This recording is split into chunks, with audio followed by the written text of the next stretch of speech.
It's 1:02. Let's get started. Good afternoon, everyone. It's a great pleasure to have a special NPA seminar today by Flavio Cavanna from FERMILAB and the University of L'Aquila and from Yale. Flavio is actually an adjunct faculty at Yale. He currently has a position at FERMILAB, but he has been engaged in work on liquid argon detectors with Yale for many years. And he has a long and distinguished history in the field of long baseline neutrino physics, the development of liquid argon detectors. And most recently, he has been the leader of the DUNE effort at CERN. He was the co-spokesperson for the LAR Experiment, and he's now thinking about what's next in the development of liquid argon detectors, and in particular for the future DUNE detectors 3 and 4. And he will tell us about the photon detector development there and various other ideas.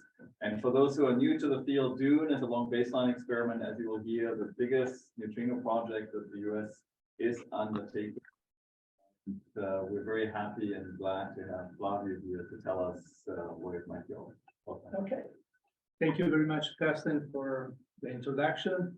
Thank you for the nice words, and thank you for the invitation to be here once more at Yale, where I've been here for a few years, about 10 years ago, and I always look forward in these past 10 years to opportunity to come back here again, because much to be in front of the distinguished students and postdoc and exchange views and ideas, which to me are a great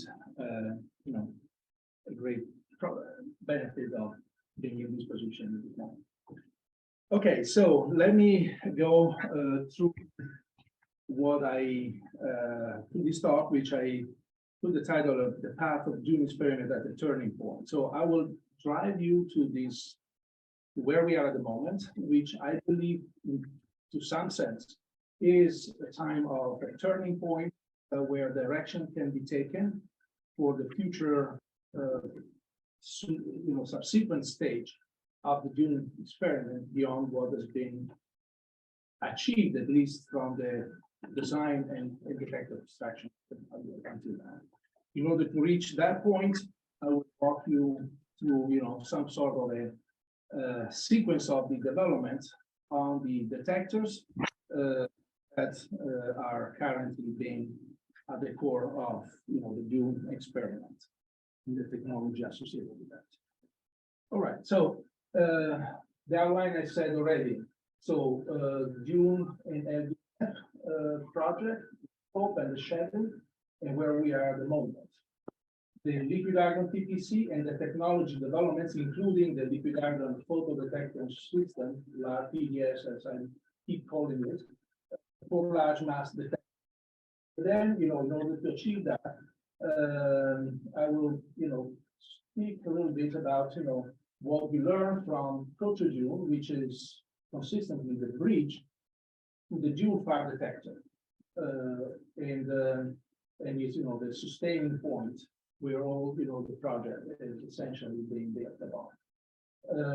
And then I will talk about getting there at the phase 1 for Far Detector 1 and 2, which is what characterizes, as I said, in the first phase of the DUNE experiment. And the turning point is what comes next after phase 1, which is called phase 2, and the technological choices that we might embrace in order to get, behind the corner at the end of this turning point. And to do so, one option is the so-called optimized vertical liquid argon TPC with an enhanced 4-5 photon detector, which will be the part of the talk that I will leave at the end, but will be, essentially where I want to go to, present to you. Okay, why liquid argon temperature? Let me just set the scene with this. So we all know from books how important was in the history of the neutrino physics, the role of the bubblers that have been developed and utilized on neutrino beams in the 70s and the 60s, late 60s, and throughout the 70s. There were, major breakthrough, experimentally speaking, for the advances of neutrino physics. And this is where we stand upon in many type of understanding of many of the features of neutrino physics that we are still looking for. Here is a picture of the bubble chamber with the interaction point here and clearly visible into the magnetic field of the bubble chamber, rather curling traces here. One defined as a muon, charge muon trap, and at the vertex also a proton and a charge pi.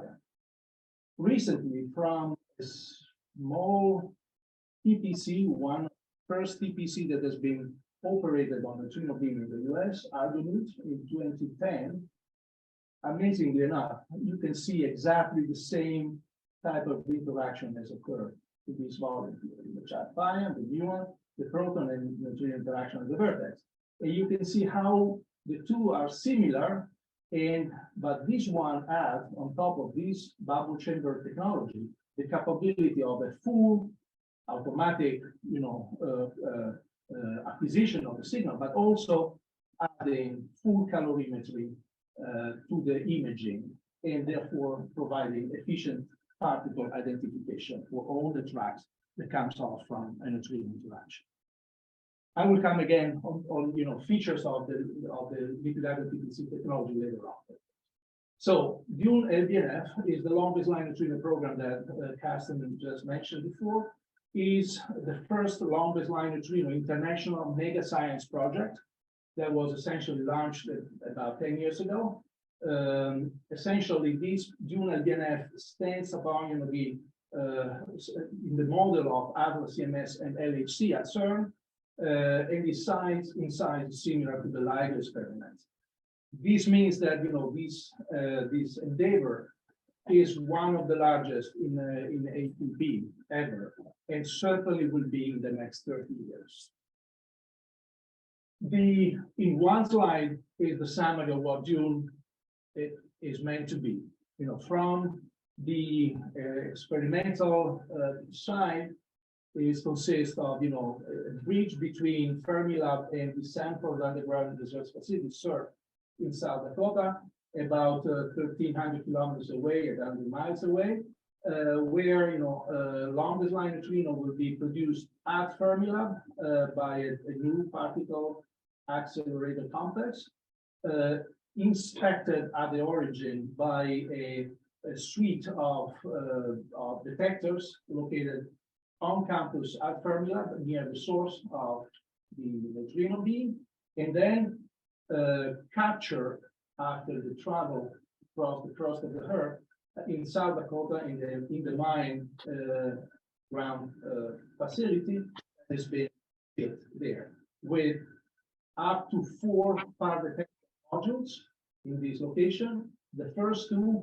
being the so-called phase 1 of DUNE.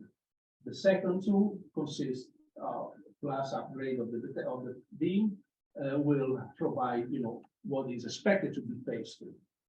Physics, physics is the essentially is a twofold program. One related to the beam, so with longest line neutrino detection with oscillation, and the idea is to measure the delta CP value that has never been seen or measured so far with high statistical precision, as well as achieving a full comprehension of the mass hierarchy among neutrino flavors.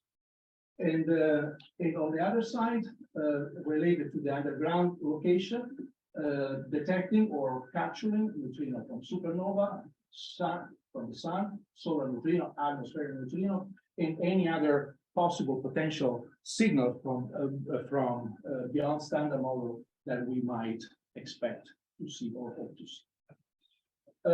So where we are at the moment. Okay, so there are, as I showed before, there are two caverns, north and south cavern. The first one is 50%, nearly 50% excavated. The second one is 30% excavated. At the moment, 51.5% 2 weeks ago, was excavated. At this point today, if things went regularly, we should be already at 54% excavation done. So excavating the site is, the first fundamental step that we have to go through if we want to have an experiment located underground there. So here is so that this is not just, a plan, but it's a real things are happening day by day in South Dakota. This is the excavation of the North Cavern. This is the excavation for the Central Utility Cavern, where all the electronics and other cryogenic instrumentation will be located in between the two caverns. And this is the other cavern, which is, second compared to the first in the north side, which is also under excavation. So things are proceeding extremely well, extremely fast, and according to the plan. So the plan, what will be? The plan is to have excavation. So we are here, fiscal year 23. So we are about here with a good fraction of excavation, 50%, as I said. Excavation should be ending sometime in 2024. And installation of cryostat inside the two caverns in the downstream part of both of them with two large cryostat. And once then each of them will be done, a detector installation will follow immediately after, both for the detector 1 and the detector 2 in the north and south cavern, overlapping in installation process at some point at this time. And then once that will be done, at least with the first, our liquid argon will start to be poured into the cryostat, and this will be the real start of operation of the detector, which will lead us to the beginning of 2028. So in 5 years today, there will be argon. What we hope to be is there will be argon going into the cryostat, and that will be real in the start of the operation with the detector. Okay, so I talk about the cavern, I talk about the cryostat, I talk about the argon that goes inside, but what the technology, what the detectors are those which are to go into these two large detectors, cryostat. I say here liquid argon PPC and liquid argon PVS photo detection system, which are both new technologies that we are preparing for hopefully new discoveries.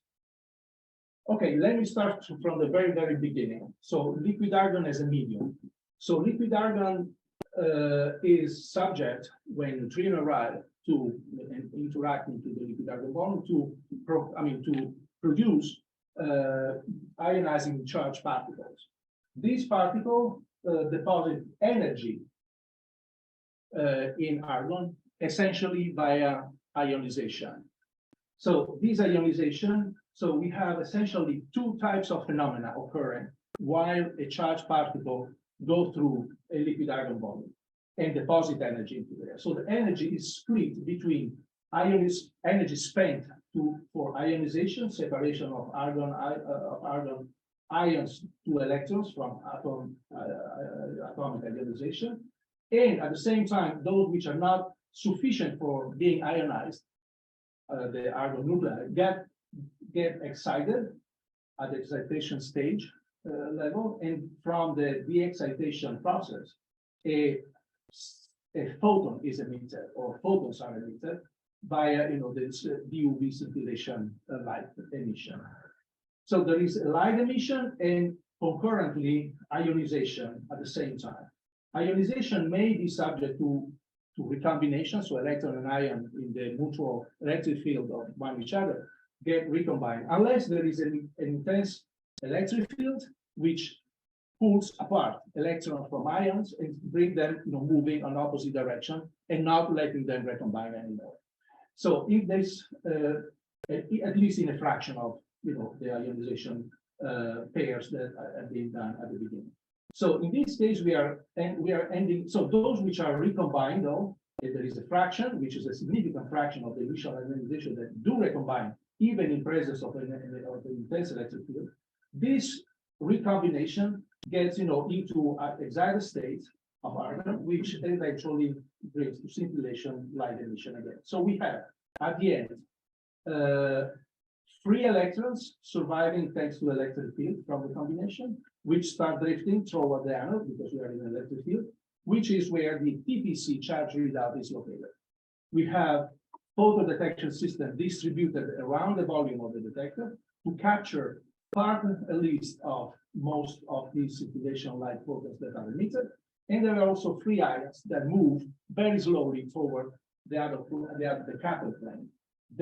We are not using this as a signal to be detected for any physics process to be detected, but these free ions are responsible for a lot of troubles if we don't understand how they are or where they are moving. And this is related to the stability of the electric field or the electric field system that we implement for the TPC. Okay, so sorry, Flavio, yeah. mind closing the pop-up that's appeared? Sure. Okay. Yeah, that's good. So let me again say once more why liquid argon TPC type injection chamber. So I said already is a modern technology with automated 3D imaging, providing particle identification with added color imagery and self-triggering capability. Combine target and detector in one and is scalable to very large masses. These are the real, beyond what I said before, the real motivation of choosing this technology for this large endeavor of DUNE. The E-gamma separation that I mentioned here is, as an example of particle identification, is the real, reason why this technology has been selected, because it provides the capability of distinguishing oscillated electron neutrinos, which generate by interaction electrons, to the overwhelming photon background due to the non-oscillated mu interaction. So how one can discriminate an electromagnetic shower that looks very similar between an electron shower or a gamma shower? You can see how that picture shows how, these two looks very similar, these two electromagnetic showers. However, they could be recognized through the technology as one being detached from the vertex by a gap that you can and you have to see thanks to imaging. You see the gap because in this point you have a pi zero that is generated, and then the gamma pairs are produced. Gammas make ionization, flies away from vertex, and eventually convert into a plus and minus pair, which generated the shower. So this gap is the real feature where the imaging serves as a discrimination method. And also you have to measure at the beginning of the track how much ionization you are producing. In case you have a genuine electron neutrino shower, here you have one electron that makes a single neat ionization over from the vertex to the core of the shower, while for a gamma you have at the beginning two overlapping, because the gamma converts into a plus and minus, and the plus and minus are very much collimated one on top of the other. So at the beginning, before showering, they are producing a twice as much ionization for graphene. And the red color here and the green color here means that we have more ionization here than here, and this is how we distinguish electron to gammas. So this is the real, reason why this technology has been selected. I'm happy to remind that this has been shown by Argonaut, which was an effort that was born here at Yale and then operated at CERN 12 years ago. The real original proposal of of the liquid argon TPC comes from much earlier times.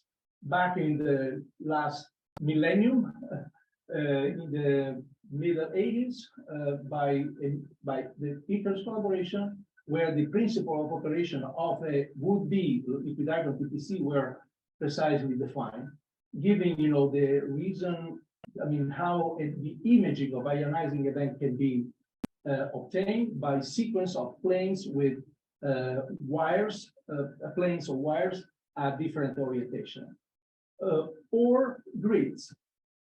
And also, the main point to allow, this type of technology to be operated with, the collection of and the induction of signal in the drift volume through the planes of wires, the drift of the electrons wherever they are produced, ionization electrons in the volume, is linked by and necessarily requires high liquid argon purity. So the purity and the use of low noise electronics to read the tiny charge, ionization charge that is produced numerically, tiny, these are the two ingredients that needed to be developed. And this was, the idea of developing these in this very early stage. Important to say that, soon after that, maybe was in the 1993, and actually that was, where I started working on this technology. The major point was to find ways to purify argon. With available at the time purification system, which were having gas pushed through sort of a activated copper, which reacts with oxygen and traps into the biochemical reaction. But they were always being developed to operate in gas phase. So, but the gas phase takes a long time to purify large volume, and the volume of argon need to be liquefied. And therefore, at the rate that at that time the technology of purification was available, it would have been taking 1,000 years to purify the amount of argon needed for a DUNE module. So when I said it's scalable to large mass, this is the point. If we don't have a purification system that enables to purify large volume of liquid within a reasonable time, there is no future for this technology. But that was, the solution came at this time, using special purifiers that operate in cold, in liquid, where, very efficiently the impurity can be wiped away. And, this operating in liquid, then reduced by a factor of 1,000, because there is the ratio between volume between gas and liquid. And at this level, we may purify in 1 year the amount of argon that is needed for one DUNE module. So that was the point. I'm not going to spend much time on this. I just show how that operates. Okay. So these grid in different colors are the wire planes that I mentioned before, translated into and facing a liquid argon volume, where an interaction occurs, produce tracks. Tracks are reconstructed, recording from the time in which the event occurs. So the ionization, the primary ionization occurs, the neutrino event, for example, occurs, recording the waveform from reading by low noise preamplifier each of the wire of at least two of the planes that are there. Each one provides the image, the images that in some cases I shown before, like these ones, which is a 2D image, two 2D images that combine together may reconstruct the spatial, the space 3D topology of the event itself. We need, however, to have the T0, so the time in which the interaction occurred. And we need a signal that gives us this stuff in order to collect the data accordingly, starting from this time. So we need a fast signal to identify the time of the interaction, we call it T0. and potentially using this for triggering as well in the lipid argon volume. So the prompt scintillation light produced in argon, the slide that I showed at the beginning, is essentially doing ideally for this application. So we need, however, we have to collect the prompt scintillation light in order to give the T0 in order to operate the TPC. But at this point, we need to have a photodetector system embedded into the TPC structure in order to collect the signal, the T0 signal. Argon scintillation light is very abundant, so it's not a problem to collect this. But the photon wavelength is in the vacuum ultraviolet range, 128 nanometer, where there is no detectors nearly that operate at this wavelength. So the idea was at that time to use photomultipliers sensitive in a much higher wavelength range, visible essentially, but using wavelength shifter to shift the light from this VUV into visible, and then using the PMPs to operate the light direction. That was the initial application of how the T0 has been collected, but in the modern lipid argon technology, we aim to collect much more than just the T0. And we see how. So that is just to say that in the early 2000s, a first large volume detector, Icarus, coming from that proposal, but in a much smaller scale compared to what was initially proposed, but still a large volume of 300 tons of lipid argon with inside, you can see by reflection that on one side the planes of wires. There are actually 3 planes of wires, like the cartoon that I showed before on this side. Also visible maybe the photomultipliers. You don't see it, but they are covered with wavelength shifting material. And there are 2 of them not very visible, but all here. The cathode on the other side, and all what you see around here is the field cage that makes the field uniform uniform between anode and cathode. Let me spend a moment about how the photo detection system has been progressing since then. So in those years, early 2000, in particular at the Gran Sasso laboratory, we were developing a lipid argon TPC for dark matter search, which is entirely based on the optical signal, so on the scintillation light detection, for smaller scale, dedicated to dark matter search. But there was the idea that started being coming on surface that since about 50% of the energy deposited by charged particles, the picture that I showed you, goes into scintillation photons, simultaneous and full exploitation of both charge and light signals will be the main line of development of lipid argon TPC or lipid argon technology. That was the guideline since the past 10 years. And one result of this starting point was the development of this new technology called XR Puka, which was developed starting from Gran Sasso and then in Brazil by Segredo and Machado, that essentially defined a new way to collect efficiently light through a clever system of a combined dichroid filter and 2 wavelength stage either side of the filter, and collecting the light that is trapped inside the cavity underneath the filter itself. This photocollector system can be adapted to any geometry, and this is the way in which it has been produced. The first XR Puka module for Far Detector 1 in June that I will show you next.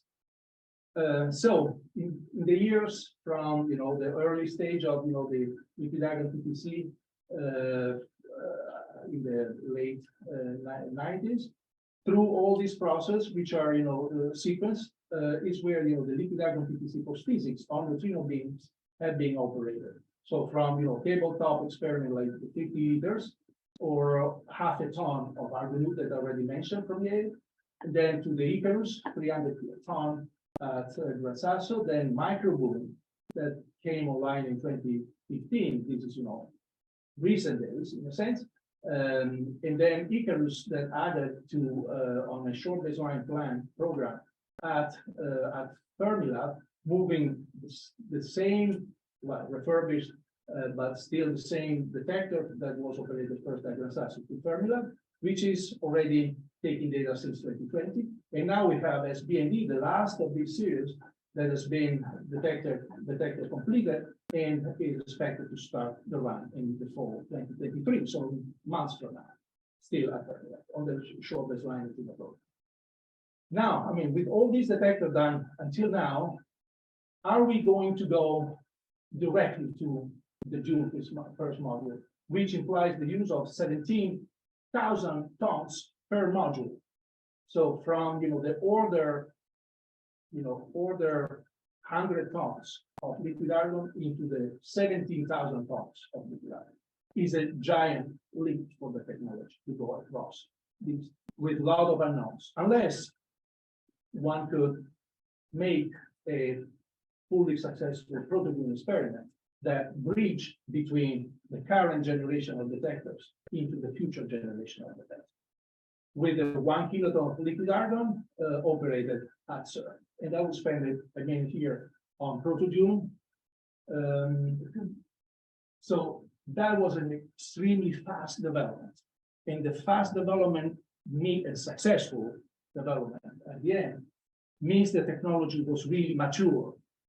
No other way, no fault were detected, no glitches were detected over this path, which was a super fast, progress. In 2016, the excavation of a piece of land at CERN was made. And you can see it here, digging the whole, the pit where the detector will be located. Then inside this pit, the cryostat was put together, and this was completed in 2017. And then by February 18, so 6 months later, about 6 months later, the detector inside the cryostat was fully assembled. And few months later, August 2018, liquid argon was put into the detector and it took 3 months to be filled. And then in September 2018, the beam that was made just upstream the detector, a new low energy charged particle beam, test beam at CERN was built and commissioned. And then by October, November 2018, we started the detector itself. We activated the detector, and 6 weeks of beam run followed, with beautiful events of unprecedented quality have been collected. And following these 500 days of continued cosmic run, brought us to July 2020, when the detector has been turned off. So that was extremely, so between here, excavation, to end of run, we got, less than 4 years. It was amazing. And the detector has been, point when the detector was activated, this is the control room. We were raising the voltage low.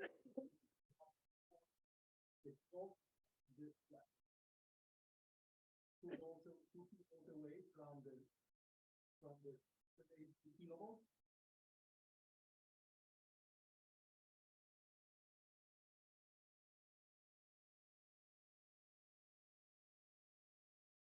Okay, so I just like to mention that maybe some may recognize, some of this movie.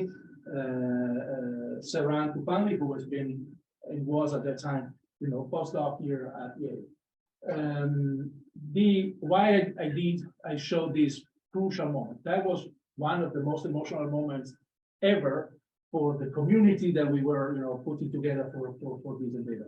The reason why, because we were going into an unexplored region or territory where the detector was going up to operate at the nominal 180 negative kilovolt high voltage apply on the cathode in order to establish the electric field that is required to operate the TPC. What would it have looked like had it failed? What would it look like when you see? Well, it did not fail. The famous ions that I was telling you, that I was mentioning before, the ion are diffused into the detector from the ionization. They end up their life, being collected from the cathode, but many of them go anywhere else along electric field lines. These may accumulate, and after accumulation, if the detector is not designed properly, this accumulation may or brings up a charge up of materials around the detector. Charge up materials under, with, high electric field and very high voltage applied on some region of this detector may end up with sometimes even destructive breakdown and discharges. We had in the past a lot of troubles with that. So exploring and moving from the 70 kiloton, 17 kilovolt of Icarus, 1.5 drift distance, and 75 kilovolt to under the day, it was a major step forward. That was the bridge that I was mentioning before. This foggy bridge into nothing. That was the word. That was the main point here. Having designed a detector where the voltage stays stable over time, which means a very accurate design of the whole high voltage system for the detector itself. So that was very emotional and very important because we were not sure at all that we were going to that point. And the fact that we turned off, we spent maybe a couple of days to ramp up slowly. And then eventually, and these are the last 30 seconds or minutes of this ramp here, we reached this voltage, which did not move from there over the 500 days that I mentioned before. We were turning on and off because we needed to do for detector maintenance, but it was there stable all over the time. So that was the real turning point for that moment. In 1 second, so that was the whole time needed for the commissioning the detector, the time that you saw in this video. A few seconds after, from the online monitor, we saw tracks appearing on the screen. And that was, of course, another big time for celebrating it. And again, that was the successful achievement of this was really the bridge to Far Detector 1 for DUNE and for DUNE itself in general. Following the data taking, we collected a large amount of new data never had before of charged particle interaction on argon. I need to speed up a little bit, sorry, where a variety of different type of hadron interaction has been collected and then used and analyzed from pi interaction on argon, K interaction, proton interaction, and even neutron interaction after neutron production were collected, and the analysis now are being published. And this gives us a great information, the collection of this data informing on nuclear and secondary interaction models, which are of great interest for the DUNE oscillation analysis. And we do see some deviation from the expectations in terms of hadron cross-section on argon nuclei. Kaon, more significantly, is 1 sigma away to what the current models implemented in GEANT or Genie or other event generator have been, now building until now. There were no measurements done so far, and these measurements are, bringing a lot of very nice physics into the system from these tests. Okay, we are getting there. Where we are getting there? So with this technology, there are two, as I said, two large detectors, Far Detector 1, Far Detector 2, to be located in the underground cavern, North Cavern and South Cavern. Let me spend 1 second on the Far Detector 1 technology. So this is now known as a horizontal drift TPC technology. Why so? Because we have the wire planes, like in the cartoon that I showed at the beginning, vertically oriented on different planes and with the wires oriented at different angles. which are somehow, making this wall here, this wall here, and this wall here. These are all anode plane, which are, with an intermediate between the cathode plane here and here. So we have two cathode planes and three planes of anodes, where we have drift going horizontally this way and horizontally this way, and similarly horizontally this way and horizontally that way.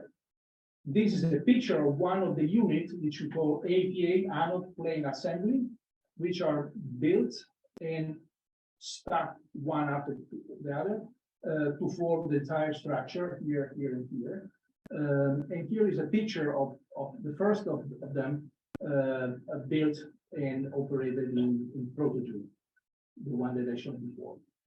Together with this APA TPC wire-based TPC, we have also a photo detector, which are the XR photo that I mentioned before, which are these sort of bars which are embedded within the structure of the APA and seeing the light from behind the wires, which have a large transparency because they are tiny wires, and light can go across and be detected by a detector or a series of detectors.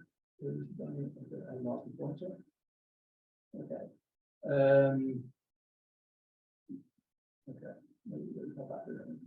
So, and this is the APA, the Arapuca, one of the Arapuca bars that go there. Okay, that was still works. Okay, so all this structure has to go into the being assembled and and built within the cryostat number one, the Far Detector one.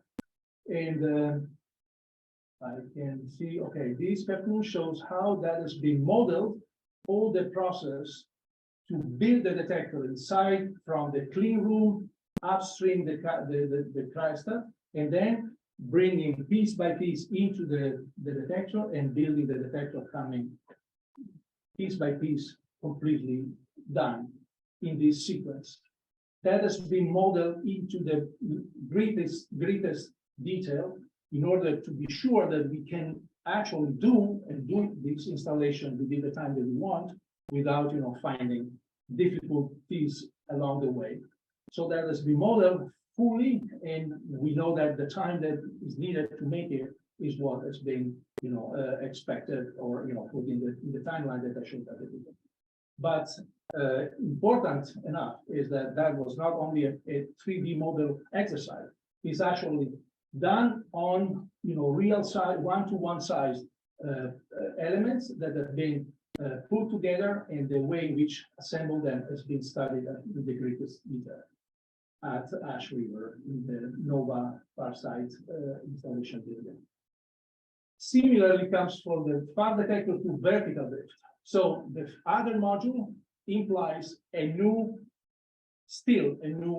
different technology, but retaining the same concept of the liquid hydrogen TPC, and also for what is concerned with photo detector. So in this case, we call it vertical drift because we have one single cathode plane oriented horizontally and two anode planes instead of the 3 or 4 that I mentioned before, which are sitting on the top and the bottom. These use the so-called, instead of the APA anode plane assembly with wires, this implies the use of the CRP planes, which are made by a sequence of PCB printed circuit board, perforated with imprinted over it strips, electrical strips, which are perforated and allow the transmission of electrons through the holes of these perforated PCB and being detected by a sequence of different planes. So retaining the same concept as the transparencies of the wire was done for the other solution.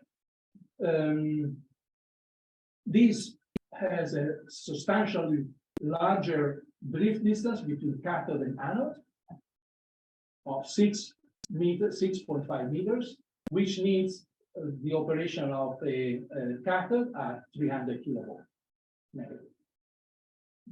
The photodetector cannot be positioned behind these CRPs, because the transparency to light is extremely small. Okay, so light cannot go through a solid, almost solid, perforated, but still solid PCB board. So it cannot be positioned behind them, like in the other solution, behind the wires. So whereas one can put a detector, there are no other surfaces around the TPC volume which are not at high voltage. The cathode and the P cage itself is a series of electrodes at high voltage then too. So if we want to have a photodetector, we have to have or invent a technology allowing to have photodetectors or detectors in any case operated on a high voltage surface, which was the last of the three attempts. So this is showing the PCB.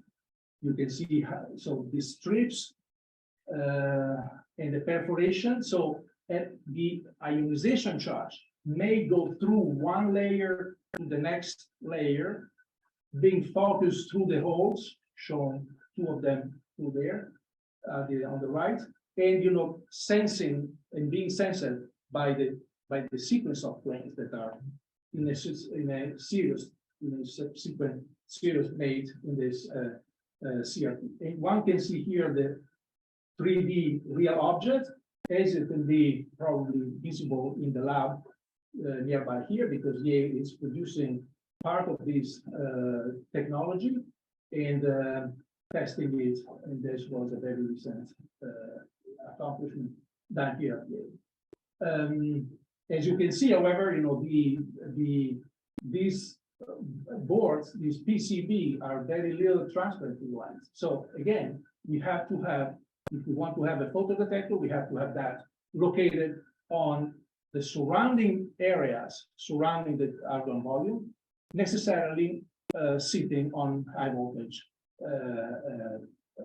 on high voltage circuit. So what is the matter with that?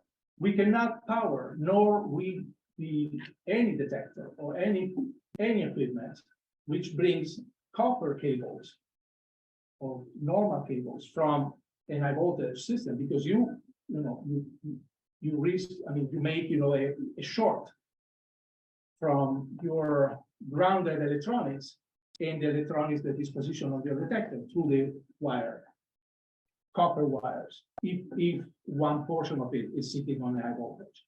Therefore, we have to isolate the detector from the external world where you read and take the signals, or you inject the power to operate that detector.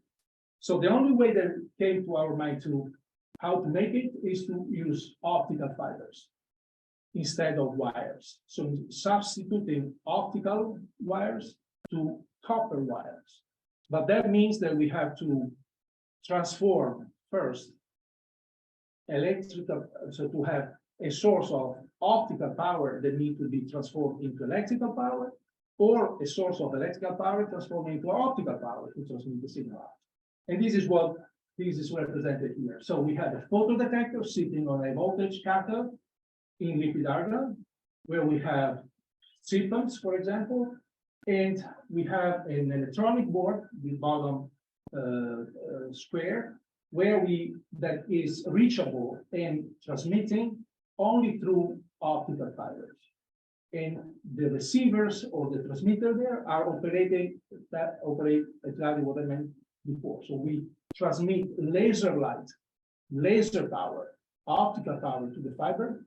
We have what they are meant to be, the EOF receiver, where you transform optical power into electrical power and you power your detector.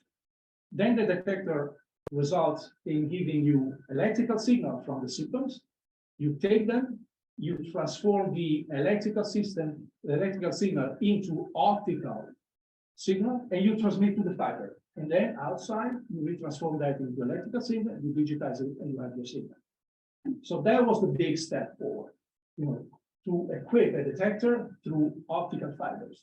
And as far as I can tell, electronics on it that are at the ground, physical ground. what? It still has to have some electronics on it. Yeah, this is at the ground, which is the 300 kilovolt or whatever is the kilovolt. Yeah, we have to have some electronics at that time. Yeah. Yeah, you have to leave on, you have to transmit them, I mean, you have to connect these electrons anyway. So the ground is provided by the cathode voltage where this is set, and it doesn't matter. It's 300 kilovolt, but it's 300 kilovolt compared to us living on at ground. Okay, but for the electrons living on there is no question. But the problem is to transmit either the power or the signal without making use of conductive cables. And the only way to make it, or the only way, the way which we made it was to use or to adopt this power of the fiber, technology, or the signal of the fiber technology that has been implemented on this project. And again, I mean, that was something that we developed in the past couple of years, less than so. And first sign that we got at the end of this initial development was to operate a detector with the system. And when we collect the signal, they were looking like the standard signal that we wanted to obtain. And when we turned it on the cathode of a prototype, the two signals looked exactly the same. And actually the noise was even less in that one case than in the other one. So this was the original new solution based on this power of the fiber, the signal of the fiber technology that has been developed for voltage isolation of the detector with transmission of both power and signal via optical fibers. Okay, so the detector is shown here. I don't want to spend other time except that this detector allows position on the cathode to establish a better collection of light, yielding a large light yield of the detector, which is in the range of 40 photoelectron per MeV on average for far detector 2 expected for far detector. All the process of instrumenting the far detector 2 price that has been developed at the greatest detail as the other one. And now, prototyping these detectors is on the way for installation in the new proto-DUNE, which is still at CERN, where both the CRP new readout technology and the X-Arapuca technology, the power and signal fiber, are being these days instrumented for operating this detector in the near future, as soon as there will be liquid argon available to make it. So we are getting there. We are getting there. The DUNE with 217 kiloton liquid argon TPC Far Detector, FD1 and FD2 modules. And at the same time, with the development of FERMILAB of the Near Detector Complex and the Neutrino Beam Complex with a high density of up to 1.2 megawatt, is well on its way to start operation at CERN in 2028. Mass ordering and sensitivity to maximal CP violation, which are the initial goals of the flagship long baseline Neutrino program that I mentioned at the beginning, are and look to be really within reach. The time, however, has come to define a strategy to achieve the ambitious ultimate precision in the long baseline physics goal, and possibly to further extend the DUNE science scope into maybe the low energy, more toward the low energy domain of rare underground physics and potentially beyond standard model searches. But in order to do so, additional mass at the far side, which is called phase 2 with additional 2 modules, FP3 and FP4, is absolutely critical to this end. What is the best strategy to achieve this additional mass? Okay, here is the turning point. Where we go with that, how we can project into behind the corner and fill more mass there with a technology that allows us to reach the physics goal that we want to. Okay, so I may have another 5 minutes. Okay, so phase 2 is essential for the physics goals of DUNE.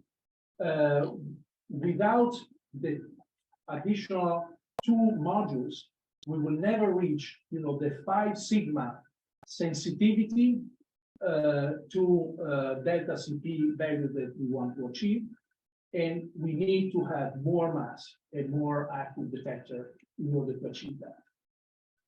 Also, if we may have or aim to improve the energy resolution of Far Detector 3 and 4 compared to what we have at the moment.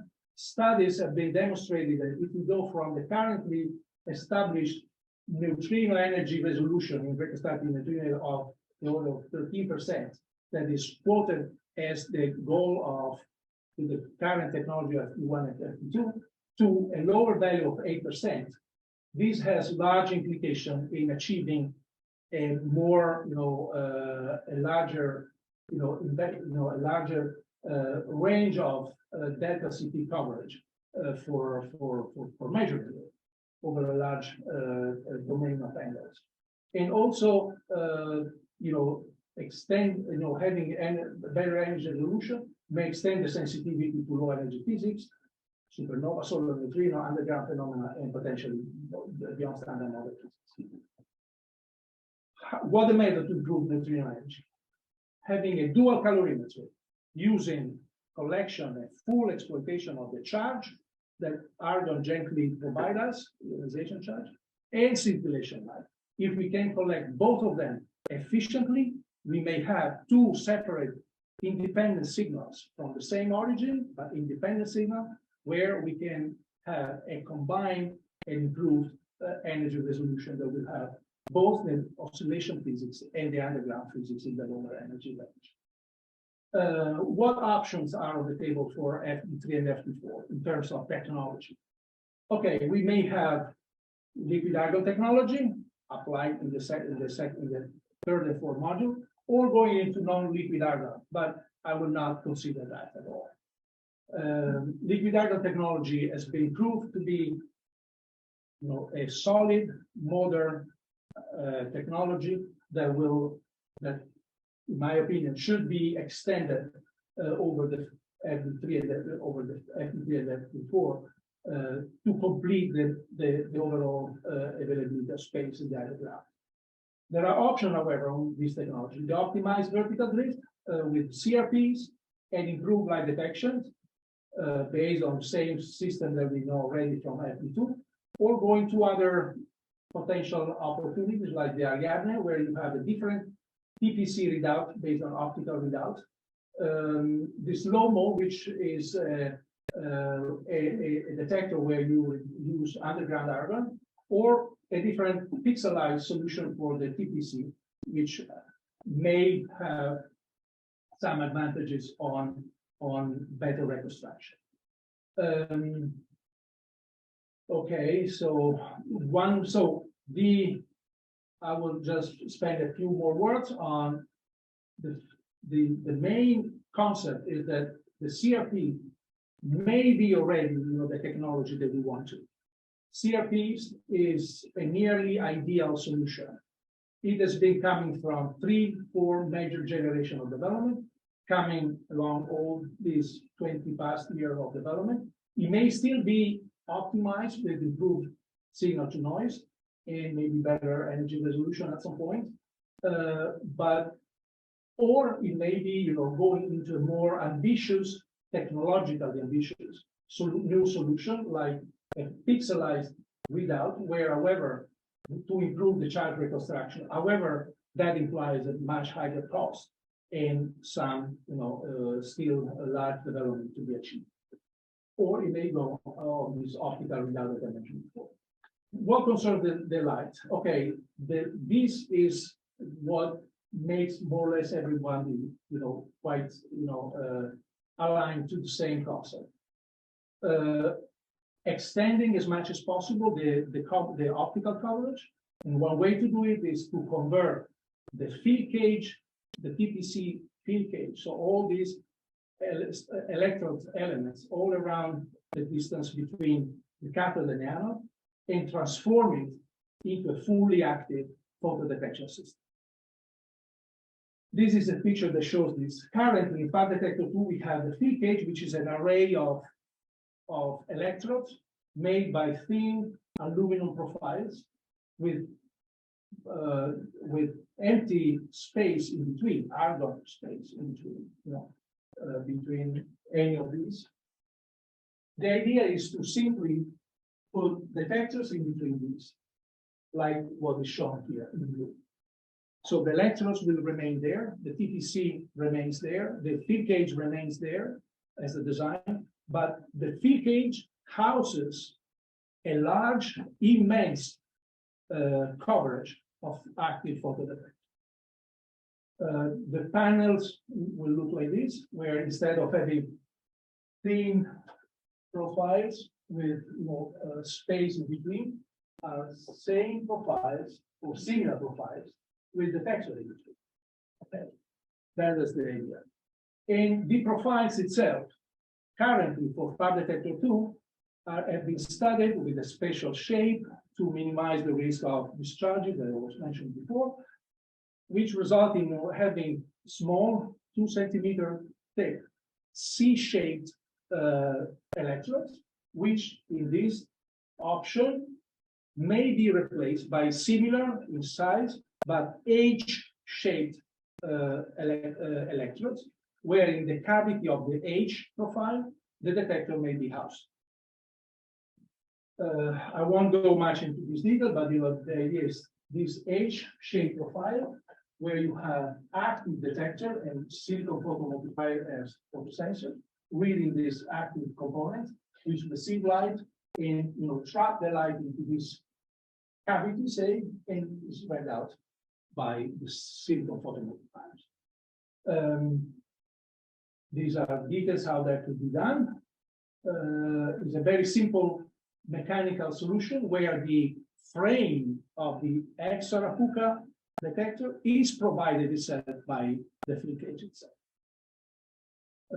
Then you create modules of H profile and detector, and you pile up one on top of the other. You create large circles.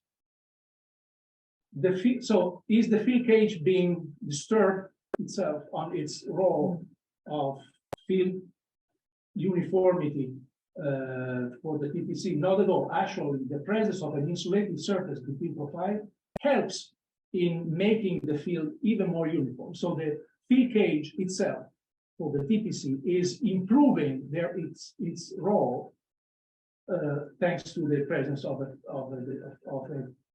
insulated surface which acts as photodetector. There is one point though, extending to this, and I think previous to the last slide. So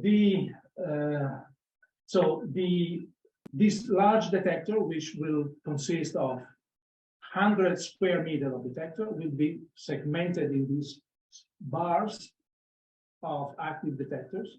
Each one will provide a channel, a readout channel. So instrumenting 100 square meters, 100 square meters of photodetector, this will necessarily ask for a large number of channels to be read out.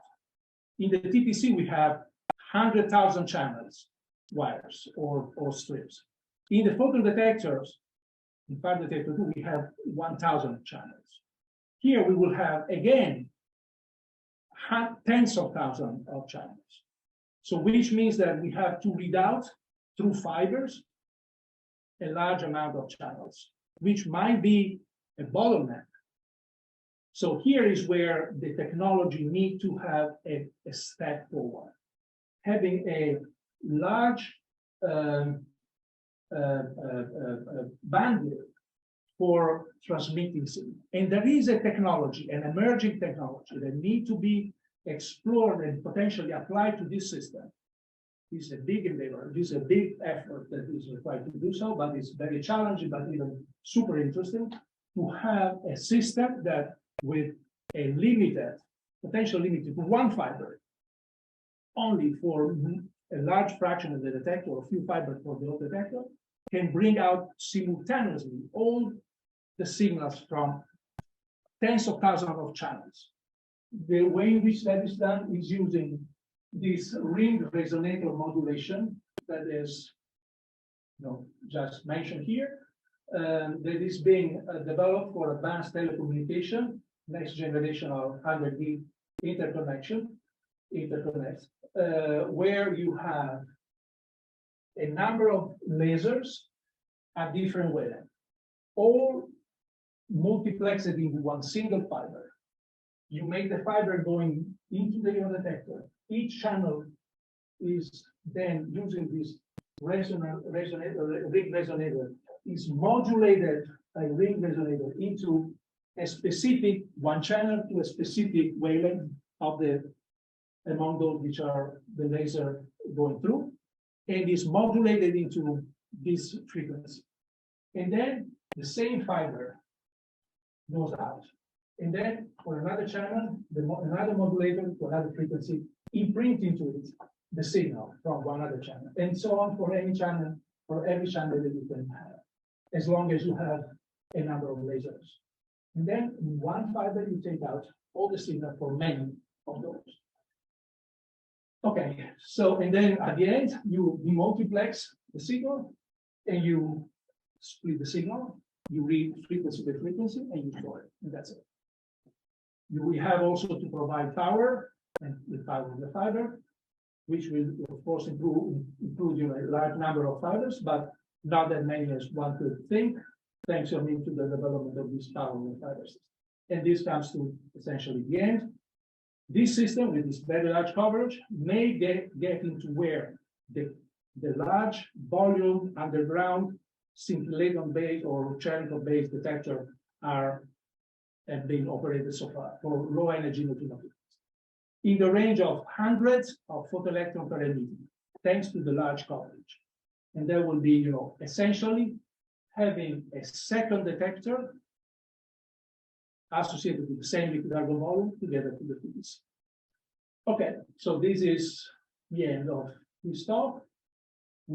I've been showing where we are at the turning point in deciding which type of solution one may apply for phase 2 in June. And looks like the times are mature for, accomplish this goal of having 2 detectors, PTC and photodetector, in one liquid argon volume. And this is what this optimized vertical drift solution may respond to. Okay, thank you very much for your attention, and sorry if I need a little bit. Great. Thanks so much, Flavio, for this very detailed, comprehensive talk. Are there any questions? Yeah. I have one quick one. Which may or may not, I know you talked a lot about the photo detection, but I have one about the difference between the vertical drift and the horizontal drift. Are you worried about stuff like combination, since the distances that the electrons are going through are so different between 3.6 and 6.5 meters, or is that not a concern? Okay, so you put your finger on, on the spot, say on the spot where much attention is being paid to that point. Clearly, with the very big motivation to go for this CRP solution is to reduce, to industrialize the production. We were talking about this at lunch, to industrialize the production of these CRP rather than the manufacturing at home of the APA, which has, of course, a big advantage on time for building this and in terms of cost of maintenance. That comes, however, to the price of it. These advantages may, of course, have to, face, simultaneously the need of this design to have a double or twice as long drift, which implies twice as much high voltage applied on the cathode if we want to establish the same electric field across the board, which is what we need or what we want to operate to. So an immense care is being paid to all details of the design of the whole system in order to guarantee that this design of all components will not induce to accumulation of charges, which might result into discharges or destructive discharges. We don't know, though. So there will be another crucial moment like the one that I showed in the movie, whenever we will get into the 3000. Actually, there were tests done at CERN where we were operating with at nearly the same that voltage, not exactly 300 kilovolt. I think they were at 250 over a certain amount of time, over a 6 meters distance with prototypes, which may or may not, fulfill their, or clear or validate, that the technology is okay to operate like that, because, every realization that you make may or may not be prone to discharges, depending how well you do it. So, but we found that the way in which that has been designed and operated were nearly satisfying, the increase of voltage at this level. And so the design of the Far Detector 2 has been based on that. Yeah, I had a question. Maybe you said this and I missed it, but I'd be interested to better understand the reason for the decision to use optical fibers instead of wires. Like, my understanding is that optical fibers have lower power losses over a longer distance. Is there like a transmission distance where it becomes favored to use optical fibers, or is it something else that motivated it? Yeah. So the optical fiber, or the use of optical fibers, is motivated by the need of communicating with hardware detectors, in this case, that sits on their own ground, which is, however, compared to the ground of your instrument, at 300 kilovolts. So you cannot really make a short with a cable from a 300 kilovolt, unit in your other unit that you have. So you have to transmit the signals, or you have to transmit the power to make the detector operating and providing signal, not in a complete isolated way. So having those detectors on the cathode or on the field cage, which also operate at that voltage, completely isolated from the rest of the world. And the way which one can do it, one of the ways we were looking at two possibilities: Wi-Fi, so transmitting power and signal to Wi-Fi. So having antennas and receivers in liquid argon, or to transmit through optical fiber, which are insulating material. The first one was very fascinating at the beginning, but it looked to be too difficult this step compared to optical fiber. This power of the fiber that I mentioned before is a well-known isolation system that is currently used in solar energy accumulation. So is technically developed at industrial level, never used in liquid argon, never used in this application, but still available, but already available and well developed at industrial level. So we adopted and adapted this technology to operate in different conditions, but based on existing conditions. The different thing is for the signal of the fiber, which was it was also another complete new attempt that we made, and I think we successfully demonstrated that it worked as well. That's very interesting. Thank you. So in the interest of time, let me wrap up with one physics question. Can you go back to maybe page 41, or still want to one further? Can you just say what are the three different bands? Yeah, sure. Upgrade. I was a little fast and things, and I should have been really more careful. So okay, so this is in terms of sigma of sensitivity to measuring delta CP, which is an unknown angle in the oscillating matrix that we know, at least covering 50% of the possible range of values as a function of time. So we accumulate statistics, and we progressively can have enough oscillated neutrinos, oscillated neutrinos, that allows us, versus oscillated antineutrinos, that will allow us to progressively measure over the year the delta CP within a certain range of angles. And this is the sensitivity in terms of sigma, of precision, how this angle is measured.